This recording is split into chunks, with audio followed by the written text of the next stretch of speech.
Pois bem, vamos iniciar então a nossa aula. Hoje vamos estudar a lição 4 do quarto trimestre de 2025. O tema é o corpo como templo do Espírito Santo. Um trimestre que nós estamos falando em especial sobre o homem, a formação do homem, e hoje falando do corpo como um local que o Espírito Santo ele habita e pratica a santidade. O que eu vou propor a vocês é que o versículo na nossa tradução ele fala, não sabeis que vós sois o templo do Espírito Santo, mas o que eu proponho a vocês é que, para esclarecer ainda mais os seus alunos, desde o princípio, procure substituir a palavra templo por santuário. Eu vou mostrar que a palavra grega, ela tem esse significado, era assim que ele chamava. Vocês vão encontrar traduções, irmão, que diz que nós somos o santuário do Espírito Santo. E por quê? Porque santuário tem um significado especial. Não? Santuário tem um significado especial. Então, o tema, lição 4, o corpo como santuário do Espírito Santo. O texto áureo diz: ou não sabeis que o nosso corpo é o santuário do Espírito Santo que habita em vós, proveniente de Deus, e que não sois de vós mesmos? E a verdade prática diz: ter consciência de que nosso corpo é a habitação do Espírito Santo faz toda a diferença na maneira como o possuímos, ou seja, como nós cuidamos desse corpo, né, que é templo do Espírito Santo, porque o Espírito Santo usa este corpo, usa esta voz, então, usa esse comportamento, usa esse andar, esse vestir, tudo que nós fazemos para trazer a mensagem de salvação ao mundo. Os anjos, eles não têm a missão de pregar o evangelho. Essa missão é para quem conhece o arrependimento, e os anjos não conhecem arrependimento, ok? Pois bem, na página 3 tem a leitura bíblica em classe, eu vou deixar para vocês lerem, 1 Coríntios 3, versículo 16 e 17, capítulo 6, versículo 15 a 20. Como o comentário ele é textual, eu vou para a página 6, onde está o nosso comentário e a introdução, que diz o seguinte: na lição anterior, vimos como o pecado afetou o corpo humano, trazendo sofrimento e morte. Mas vimos também que a obra redentora de Cristo é poderosa para restaurar todas as coisas, o que inclui a redenção de nossa matéria corrompida. Nesta lição, estudaremos a respeito do corpo como santuário do Espírito Santo, enfatizando sua importância e necessidade de cuidado, principalmente quanto à santificação. Bom, vamos lembrar o texto de leitura com os seus alunos. Ele é um texto na igreja de Corinto. Então, o que era a igreja de Corinto? A leitura bíblica em classe, né? A igreja de Corinto era uma igreja de cultura grega, logo de religião grega, não? E a religião grega ela era muito pervertida. A religião pagã em geral, não? A religião pagã em geral. Eu comento abaixo. O culto pagão envolvia muita imoralidade. O culto pagão envolvia todo tipo de relação sexual com a justificativa da fertilização. Uma pausa aqui para comentar com vocês. Por exemplo, no Novo Testamento, você ouve falar em Diana dos Efésios. Se você viu aquele filme Troia, você lembra que teve uma mulher que ela foi capturada no templo de Apolo, e durante todo o filme ela é chamada de prostituta, prostituta, prostituta. Aquilo não era uma ofensa, né, dos gregos contra os troianos, não. É porque no templo ela era chamada de prostituta sagrada. Esse era vamos dizer, como ela era chamada, invocada. Quem ia fazer algum culto a Apolo ou a Diana dos Efésios, normalmente tinha que ter relações sexuais com aquelas mulheres. Na Bíblia aparece, na nossa tradução, rapazes escandalosos, mas no original hebraico está como os cananeus chamavam aqueles, eles chamavam aqueles sacerdotes de Baal, eles chamavam eles de prostitutos sagrados, porque quem ia cultuar Baal, ele tinha tinha que ter relação com aqueles homens. Você veja, Roboão, filho de Salomão, ele era filho de uma pagã, de uma amonita, né? Assim que ele assumiu o poder, ele liberou logo os rapazes escandalosos na terra, ou seja, os prostitutos sagrados. Ele liberou logo o culto de Baal. Tá bom? Então, o culto pagão, eles diziam que para fertilizar a terra, para eles terem uma colheita melhor, eles tinham que fazer muito sexo, muito sexo. Então, todo culto girava em torno disso. Não? Possessão demoníaca, claro, tanto que havia entre eles até o amor do filho pela mãe, uma coisa, né, abominável, mas um Deus se apaixonou pela deusa mãe, então isso, vamos dizer, era algo então aceitável, já que acontecia no mundo dos deuses, não? Então era realmente um mundo muito pervertido. E eu comento embaixo, né? Corinto era uma cidade grega onde vigorava o paganismo. E esse paganismo, estou falando aqui de um ponto, porque vai falar do nosso corpo como local que o Espírito Santo usa para trazer a verdade a esse mundo, né? Bom, na página 7, número 1, corpo, propriedade e habitação divina. Número 1, comprado e selado. Assim como o espírito e a alma, nosso corpo também foi comprado por Cristo e tem o selo do Espírito Santo. Então, bom, eu separei aí, até faz parte da nossa leitura, né?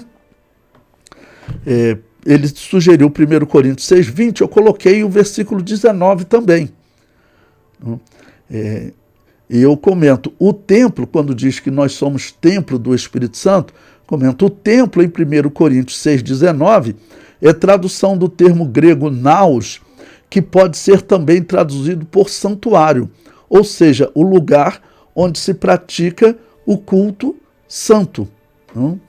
Faltou aí, mas é o lugar onde se pratica o culto santo.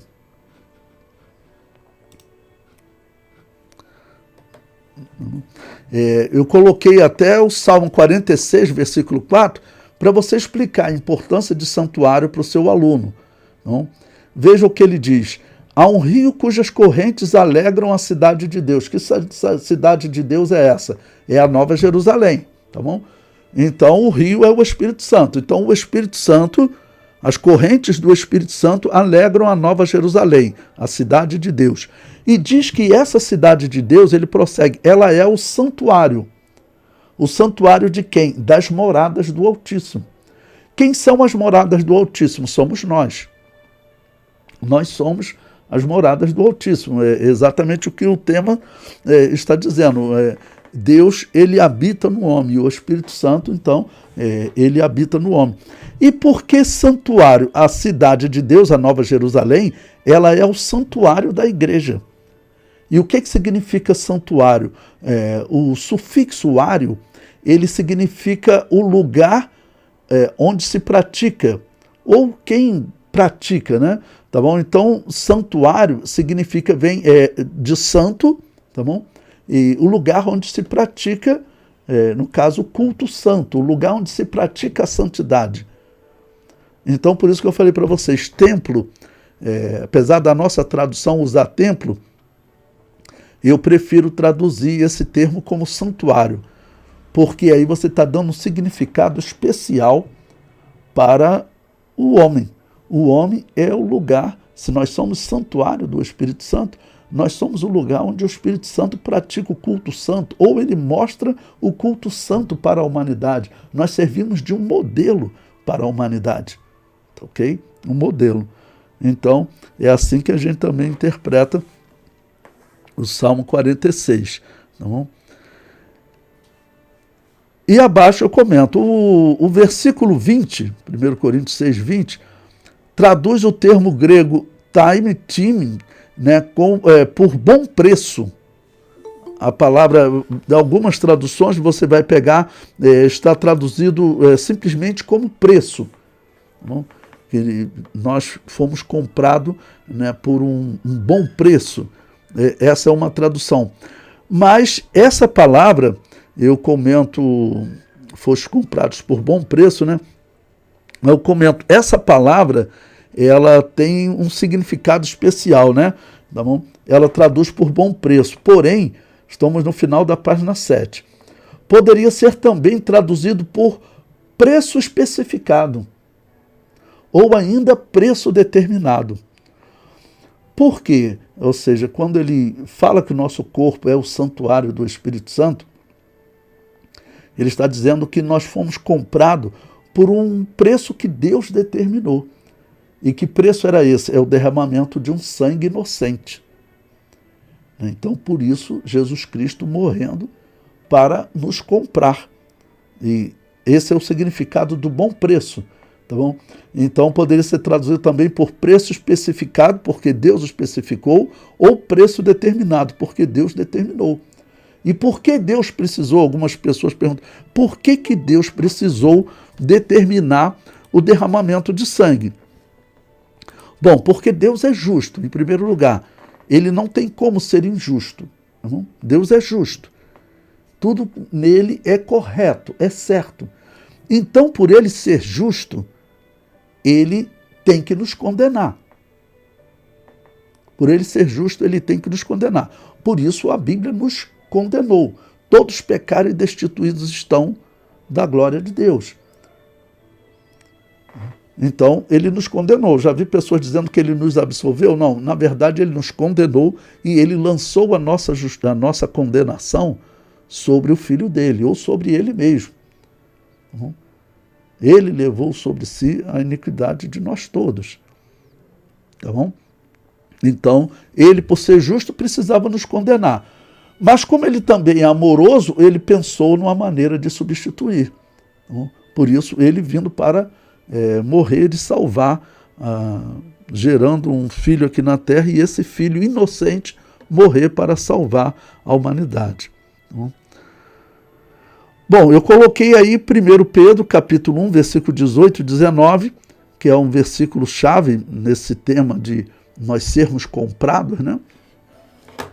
Que diz, sabendo que não foi com coisas corruptíveis, como prata ou ouro, que fostes resgatados da vossa vã maneira de viver, que por tradição recebeste dos vossos pais, mas com o precioso sangue de Cristo, como de um cordeiro imaculado e incontaminado. Então, um inocente, e inocente consciente, né? Que era diferente também de um cordeiro animal, que ele não tinha consciência do que estava acontecendo, né?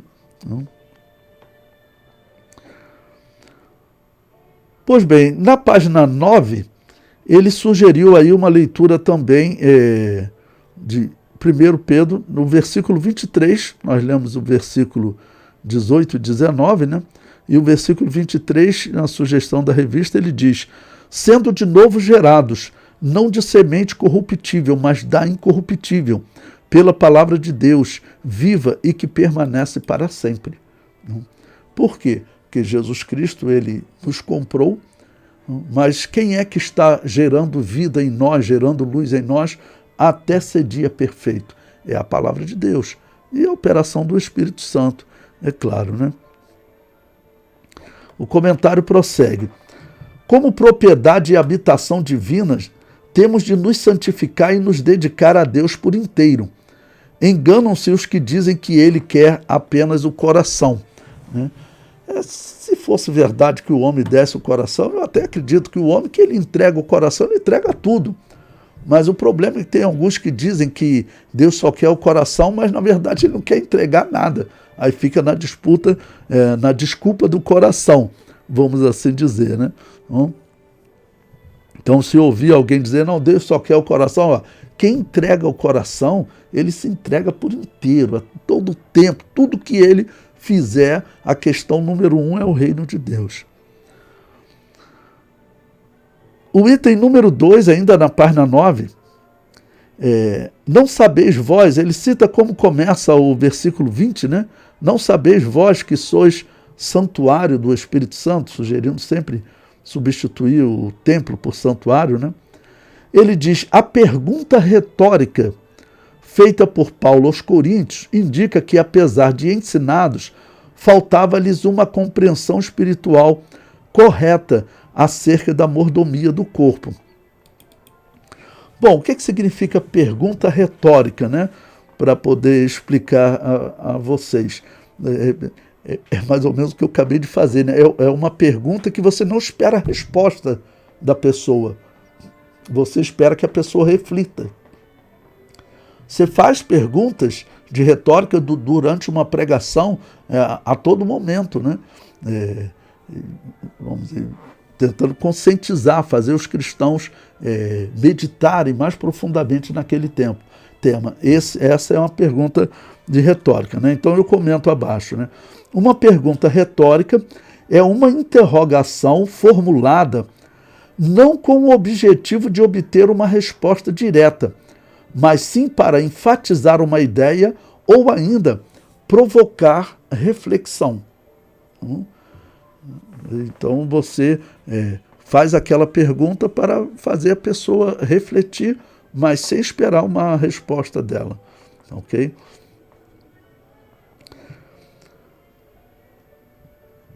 Pois bem, o comentário prossegue no final da página 9. O apóstolo faz semelhante indagação por 4 vezes. Os coríntios eram imaturos e carnais, por isso havia tantos pecados entre eles. Discussões que visam negar a necessidade de santificação corpórea são sinais de imaturidade e carnalidade, inclusive as relativas ao vestuário.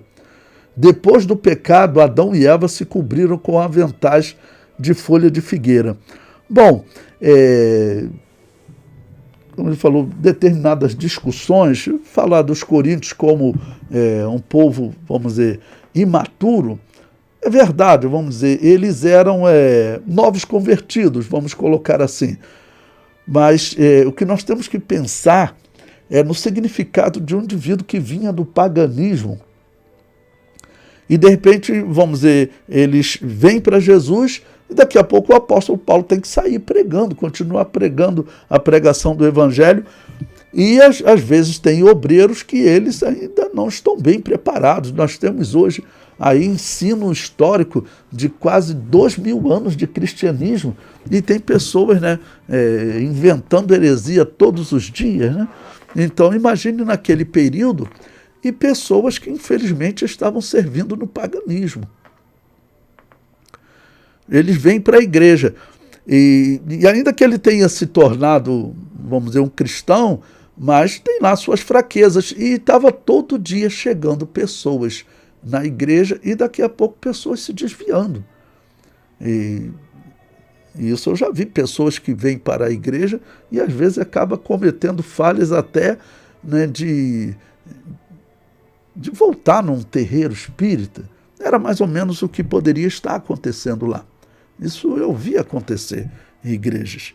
Eu vou citar um exemplo. Eu acho que já contei para vocês, eu tive na Bahia há uns 3 anos, e o que aconteceu? Tinha uma senhora lá que ela estava andando de muleta, e eles contaram que ela era espírita, ou seja, citando o exemplo das Coríntios, praticava paganismo, né? Ela abandonou, veio para a igreja, para essa Assembleia de Deus onde eu fui palestrar. E o que aconteceu? Ela se desviou e voltou para o espiritismo. E disse que quando chegou lá, o demônio disse que tinha que dar uma surra nela para tirar as coisas da Assembleia de Deus nela. E deram uma surra nela de pau. Ela ficou paralítica e o demônio falou que ela não andaria nunca mais. Aí ela abandonou o espiritismo, voltou para a igreja. Agora estava voltando a andar. Então, pode acontecer de uma pessoa voltar ao paganismo. Então, as igrejas também viviam situações que não eram fáceis, né? Eles estavam vivendo um mundo diferente do nosso mundo. Ok? O paganismo lá era muito forte. Bom, como ele citou aqui por fim, o fato de Adão e Eva se cobrirem com avental de folha de figueira, isso normalmente é usado como algo que não satisfaz, no caso, cobrir a nudez do homem. Na verdade, é algo que não satisfaz, algo que não atende. Por isso, Deus vai substituir os aventais de folhas de figueira por pele de animal. Porque Deus, então, tinha que ensinar para o homem. O homem errou, o homem pecou. Agora eu tenho que começar a colocar ensinos para que o homem possa entender, que existe uma substituição para ele. Existe uma substituição. E ali, vamos dizer, claro, já trazendo o ensino sobre Jesus. Bom, mas o fato de serem folhas de figueira gerou uma curiosa interpretação na história, né? Eu comento abaixo. O fato de Adão e Eva usarem folhas de figueira fez surgir a hipótese de que a árvore da vida era uma figueira. E Adão e Eva, após o pecado, teriam recorrido a ela, a árvore da vida, para ajudar no seu estado espiritual. Então, surgiu essa hipótese, mas nós não temos como saber. Mas aquela árvore era um símbolo, né? Qual era de fato, se era figueira ou se era maçã, como alguns dizem, né? A Bíblia não fala qual era a árvore, né? O item número 3, propriedade e domínio. Bom, para falar desse tópico aqui, eu vou lembrar a vocês uma questão muito importante. Nós somos propriedade de Deus. Isso no Antigo Testamento é chamado de escravo voluntário. No Salmo 40, Davi diz: as minhas orelhas furaste, nas traduções mais antigas. As traduções modernas mudaram, botaram os meus ouvidos abristes. Não, o certo é as minhas orelhas furaste. Por quê? Porque Deus estabeleceu a simbologia que no ano do jubileu todo escravo deveria receber liberdade.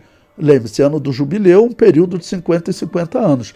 Mas, se chegasse o ano do jubileu e o escravo, o servo, ele não quisesse liberdade, ele falasse: olha, é melhor, o senhor é um senhor tão justo que melhor me é estar aqui te servindo do que estar aí perambulando pelo mundo, peregrinando pelo mundo.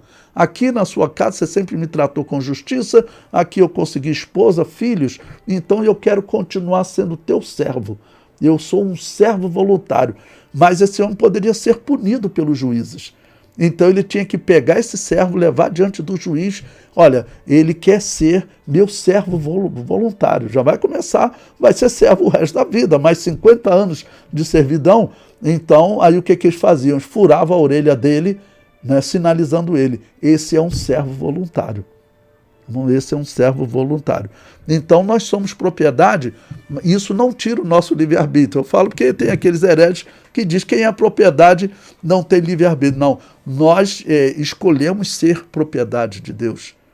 É a mensagem do servo voluntário. Tá bom? O comentário diz: o detentor da propriedade deve ter também o domínio. Se pertencemos ao Espírito, devemos viver sob seu domínio. Como enfatiza Paulo, nosso corpo é para o Senhor e não para as impurezas. Somos membros de Cristo e santuário do Deus vivente.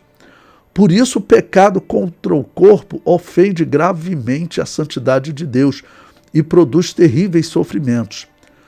Quando isso acontece, somente um profundo arrependimento e sincera confissão conduzem a uma verdadeira e completa cura e restauração, né? Profundo arrependimento significa também que a pessoa, então, ela se compromete a mudar de vida, né? Lutar contra aquela prática. O capítulo 2, o corpo como tabernáculo.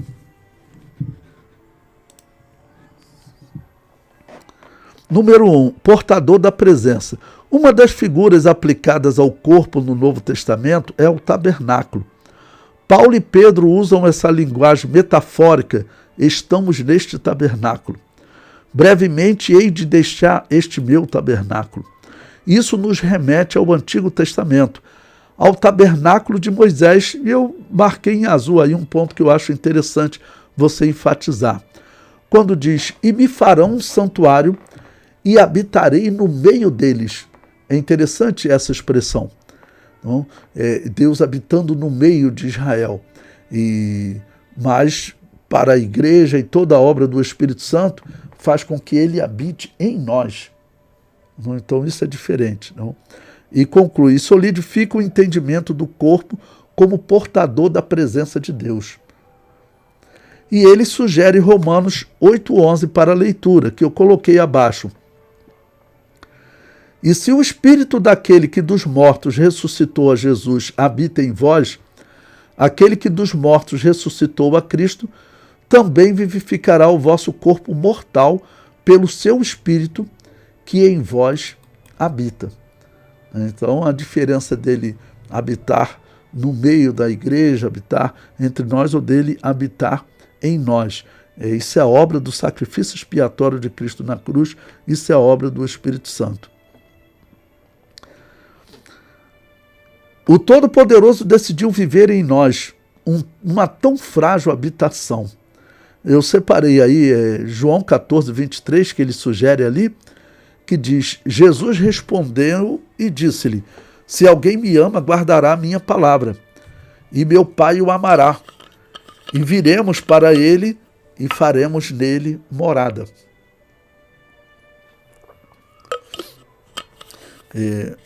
Eu já vi espíritas dizendo que o Espírito Santo não habita no homem porque ele é muito santo, ele não pode habitar num corpo, então isso que os cristãos dizem está errado. Não, ele pode sim porque ele santifica esse corpo.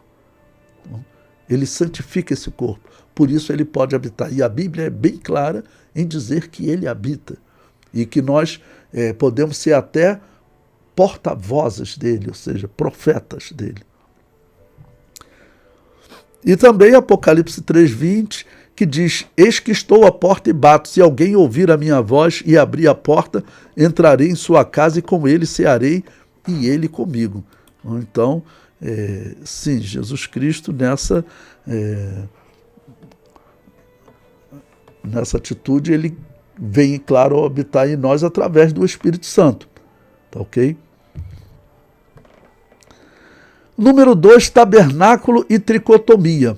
A analogia do tabernáculo reforça também o aspecto tricotômico do ser humano, a composição em 3 partes, assim como a edificação feita no deserto. O tabernáculo compreendia o pátio, um espaço externo e aberto, o lugar santo e o lugar santíssimo, um espaço interno único, coberto, separado apenas por um véu, o que lembra a tênue divisão entre alma e espírito. Quando o tabernáculo foi levantado, a glória do Senhor o encheu completamente. Assim é a presença do Espírito Santo na vida do crente. Enche-o em sua integralidade, corpo, alma e espírito. Isso se torna ainda mais evidente nas gloriosas experiências pentecostais. Né? Se torna mais evidente porque exatamente o falar em línguas espirituais foi o sinal que Deus deu exatamente para aquelas pessoas que ele escolheu, aquelas pessoas que realmente se entregam a ele e que fazem parte da igreja e que precisam de uma virtude para pregar o evangelho. Precisam de uma virtude para pregar o evangelho. Se não tiver essa virtude, a palavra dele será morta. Por isso é fundamental nós acreditarmos nos dons espirituais. Prosseguindo ainda na página 13, um tabernáculo guiado. Outra lição espiritual que extraímos da metáfora do tabernáculo é a importância de ter a presença de Deus como guia permanente e eficaz em nossa vida. Se a nuvem do Senhor que estava sobre o tabernáculo se levantava, os filhos de Israel caminhavam. Se não se levantavam, permaneciam no mesmo lugar. Ser sensível ao Espírito nos livra de decisões e movimentos errados em nosso viver diário. Bom, se nós formos olhar para o passado, eu cito esse exemplo, você vai observar que decisões que você tomou, que às vezes até você fica perguntando por que você tomou essa decisão, falando de decisão acertada, e foi claramente uma decisão do Espírito Santo, porque você não tinha como saber. Então você está orando a Deus para Deus te guardar e te dirigir para você tomar as decisões corretas na vida, né? Bom, ele citou aí, eu coloquei Êxodo 33:15, que diz: então disse-lhe, se a tua presença não for conosco, não nos faça subir daqui. Ou seja, nós andarmos sem o Espírito Santo de Deus, sem essa presença e os dons espirituais dele, não faz sentido. Ou seja, parece semelhante ao que Jesus Cristo disse, né, que eles deveriam ficar em Jerusalém até do alto ser revestido de poder. Né? Ou seja, né, ficar em Jerusalém até que eu envie a minha presença para que ela vá convosco, aplicando o Êxodo 33:15. Né? O capítulo 3, cuidando do templo do Espírito. Número 1, fugir da prostituição. O substantivo grego porneia, traduzido como prostituição em 1 Coríntios 6,18, tem um significado amplo, referindo-se à impureza, como a Almeida Revista e Atualizada, ou imoralidade sexual, no sentido geral da Nova Almeida Atualizada e a Nova Versão Internacional. Toda prática sexual fora do casamento está abarcada nessa expressão. Ao usar o termo fugir na voz ativa, feugo, fugir de ou para longe, Paulo aponta para a necessidade de ações concretas que nos ponham a salvo dos terríveis malefícios das impurezas sexuais, o que começa pelo cuidado com os olhos.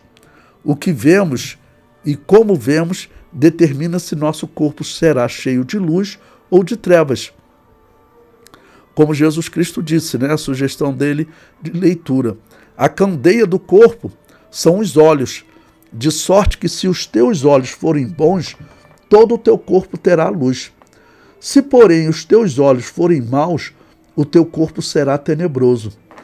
Se, portanto, a luz que em ti há são trevas, quão grande serão tais trevas.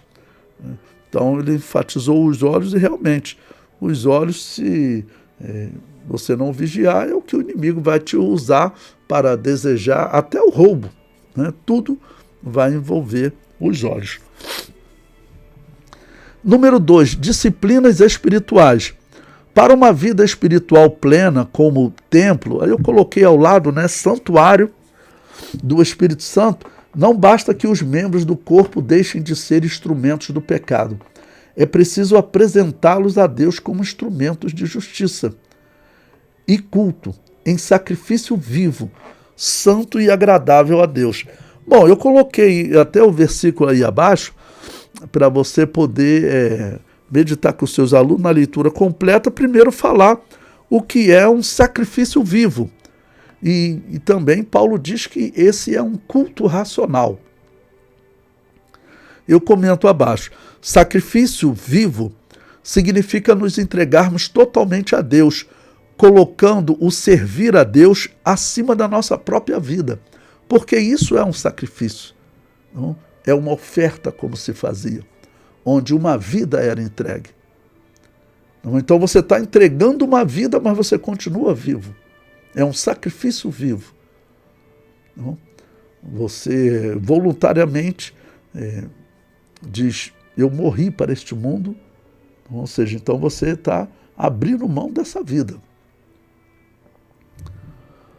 Ontem estava estudando a história da igreja e vi um exemplo maravilhoso, de um dos muitos exemplos lindos que tem no livro dos Mártires, 2 irmãos que foram presos pelos católicos por não batizar recém-nascido, né? E eles mesmos defenderem só o batismo de adulto. E lá na prisão acabou que um estava na hora da morte, aí os católicos soltaram ele para ele se cuidar, tá bom? Mas com compromisso depois que ele voltasse. E ele, solto, Você pensou, não vai voltar, né? Só que quem estava preso? O irmão dele. E eles estavam certamente vivendo ali, porque muitos cristãos nessa hora, algumas pessoas não aceitam nem que o cristão seja martirizado. Ele, não, o cristão não pode ser martirizado, ele tem que ser vitorioso sempre, tem que ser vitorioso sempre. Não? Mas os dias que ele passou lá, num calabouço, como diz a história, ele falou, eu vou voltar para poder ajudar o meu irmão a vencer essa batalha. Eu vou morrer junto com ele, mas eu vou ajudar o meu irmão. Se não deixa ele sozinho lá, ele pode acabar enfraquecendo. E teve muitas pessoas que na hora do julgamento, tortura, acabavam negando a fé. Então ele voltou, se tratou, se curou, voltou para a cela, né? E foi martirizado junto com o seu irmão pelos católicos. Então, para a pessoa abrir mão da vida assim, irmãos, só o cristianismo faz isso. Só o cristianismo faz isso. E isso na história da verdadeira Igreja de Jesus é o testemunho maravilhoso da Igreja. A Igreja foi exatamente isso que Jesus falou, como uma ovelha no meio de lobos.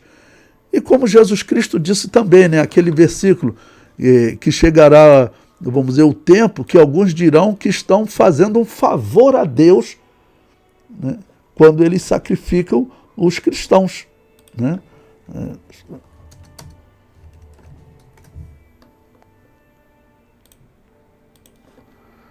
Pois bem, prosseguindo na leitura. Agora na página 16, disciplinas corporais. É um contrassenso ter o corpo como santuário do Espírito Santo e tratá-lo sem o devido cuidado. Dentre esses cuidados estão a quantidade e a qualidade de nossa alimentação. Às vezes se afirma em tom jocoso que crente não bebe, mas come muito. Não seria reflexo da falta de moderação de alguns? Além do aspecto alimentar, descanso, especialmente o sono, e exercícios físicos também são importantes cuidados para o corpo e a mente. Cabe-nos também fazer uso regular dos meios de saúde preventivos e curativos disponíveis. Né? Ele conclui, então, com uma mensagem para a saúde do corpo, também do corpo físico. Né? E a conclusão ele diz, corpo e mente saudáveis nos tornam mais dispostos para adorar e servir a Deus. Que vivamos de maneira sábia e equilibrada como santuário do Espírito, um elevado privilégio, fruto da graça de Deus em Cristo Jesus. Então, excelente conclusão, um elevado privilégio, fruto da graça de Deus em Cristo Jesus.